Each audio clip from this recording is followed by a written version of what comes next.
January is National Cervical Health Awareness Month, a great time for women to think about this important topic. I'm Rochelle Grossman, and this is a health feature. Cervical cancer, or cancer of the opening into the uterus, can be treated very successfully in many cases, especially if it's caught early, and screening can catch it early on.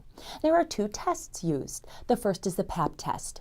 In this test, your doctor performs a pelvic exam and collects some cells from the cervix. The cells are sent to a lab where a technician looks at them under a microscope. Cells for the HPV, or the human papillomavirus test, are collected in the same way. However, these cells are examined using an automated technique rather than by a person.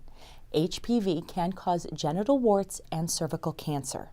Experts recommend that women aged 21 to 30 get a Pap test every 3 years. Unless the Pap smear is abnormal, these women do not need an HPV test. Women aged 30 to 65 have two options. The first is a Pap test every 3 years. The second is a Pap test plus an HPV test every 5 years. Women over 65 who've never had cervical cancer or have had a hysterectomy and removal of the cervix do not need to have Pap smears or HPV tests. No matter what your age, if you have a history of cervical cancer, you should be screened. A vaccine for HPV is also available, so talk to your doctor about whether you should be vaccinated.